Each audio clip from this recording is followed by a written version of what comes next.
Queenstown restaurant is the first ever from New Zealand to make it onto the world's and the very prestigious world's best restaurant list. It's Amisfield Restaurant. It's based at a winery in Queenstown. As I said to you, my wife was there yesterday, believe it or not, doing a wine tasting. And it has been built up in large part by a superb collection, obviously, of chefs, managers, and to be honest with you, publicists as well, have certainly done their job as well there too. Executive chef Vaughan Mabee has been working there for 15 years, and as he said, it's like winning the Oscar to have that sort of accolade. It's our first time, he has been quoted as saying, of being on the list, and that list is so hard to get onto because you're in New Zealand. You're kind of on the back foot because we don't have a lot of people who vote or who travel through getting here. It's a panel of 1,200 voters, chefs, food writers, restaurant critics, etc., who vote at the end of each year. The voting's done by Deloitte. So when you think about it, there's almost no way that a New Zealand restaurant would be on that list. But last year, or for last year's voting anyhow, just been recently announced, Amisfield was. Vaughan Mabee, the executive chef of Amisfield, joins us now. Vaughn, lovely to have you on the show, and congratulations. You must still be relishing this particular award. Hey, thanks, Mike. Yeah, it's huge for Amisfield, huge for the team. I'm actually relishing more on my daughter that was born on Saturday, Aya. But I'm still loving the good fact on you. Is that your first child? It's my second. It's my wife's first little beautiful daughter. Oh, good on you, mate. So, well done. Where was she born, can gorgeous. I ask? Was that in Queenstown? Well, it was a bit of a road trip, actually. The labour was quite long, and my wife, Julia, was in a chopper that took her to Invercargill, where I had to meet her because it only takes one person. So I had to drive through that beautiful snowstorm to arrive in Invercargill with a happy, beautiful wife and a little baby girl born without me being there. But other than that, it was absolutely perfect.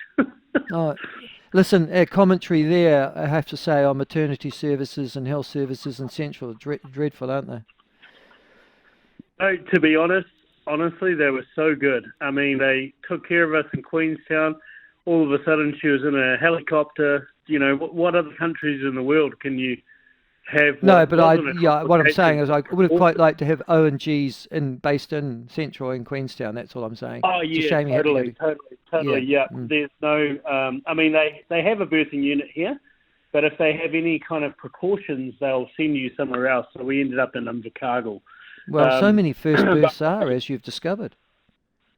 Yeah, I mean, anyway, it was a beautiful thing. But on to listen, I think you've been there for 15 years as the executive chef there, Vaughan. Yes.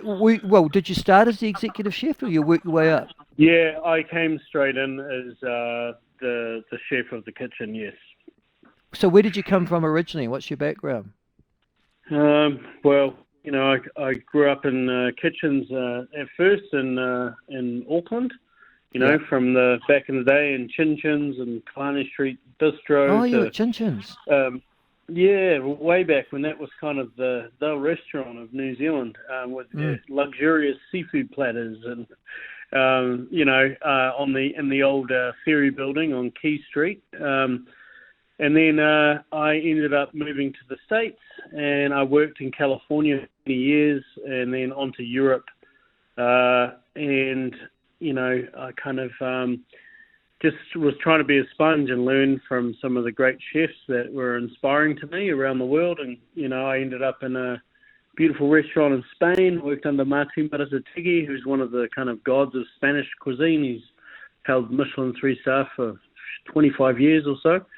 And then from there, I went as an internship into Noma, and I was part of the team when we became number one in the world.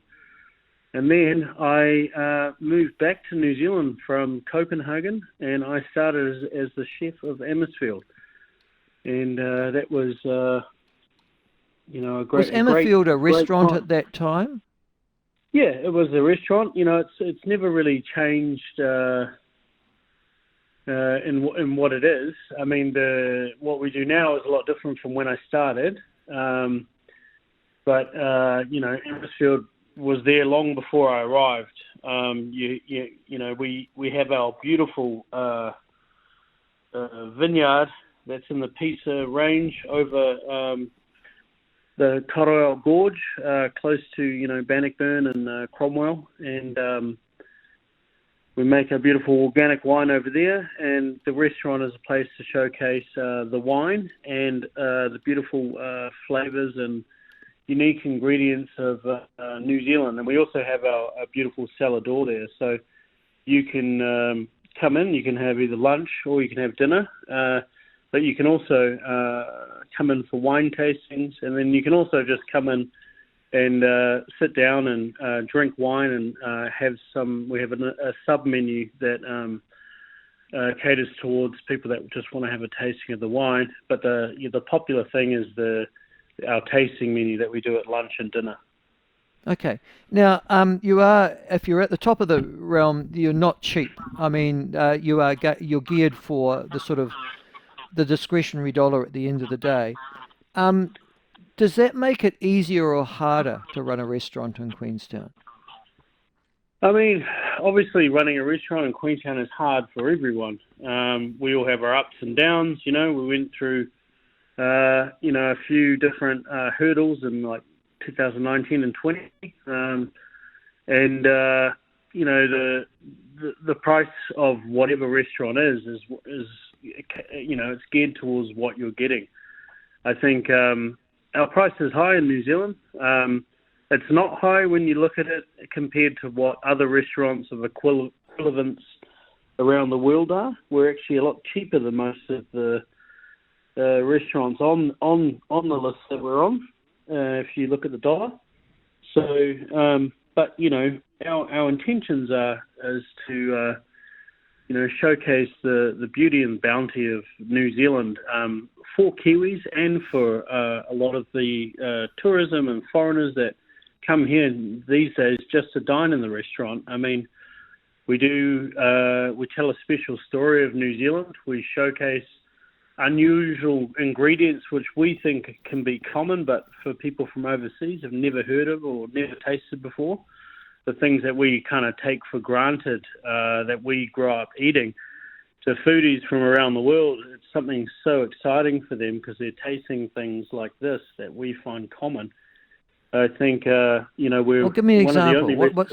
What would they be tasting? Well, anything a Kiwi thinks of. If you're from LA and you come into New Zealand, you've never heard or seen whitebait before, or you don't know what you never had blue cod because it's only available in New Zealand, or just any little ingredients. It can be flora or from the ocean. It could be our titi. It could be flavors of kawaka or horopito, or it can be our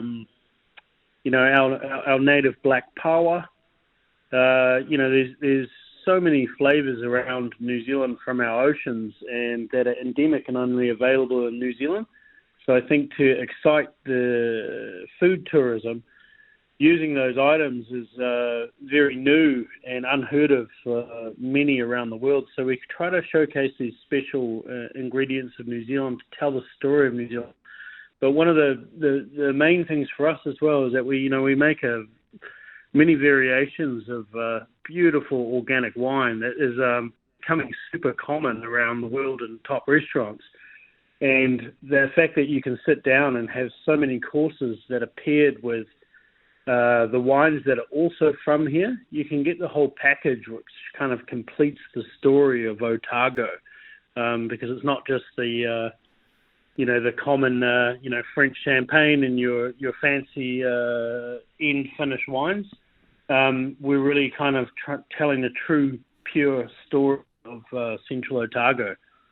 Well, that's a good marketing agency, but I'm just thinking also, you're in the middle of Otago, you've got a lot of rabbits, deer and pigs. Do you use them at all on your menu?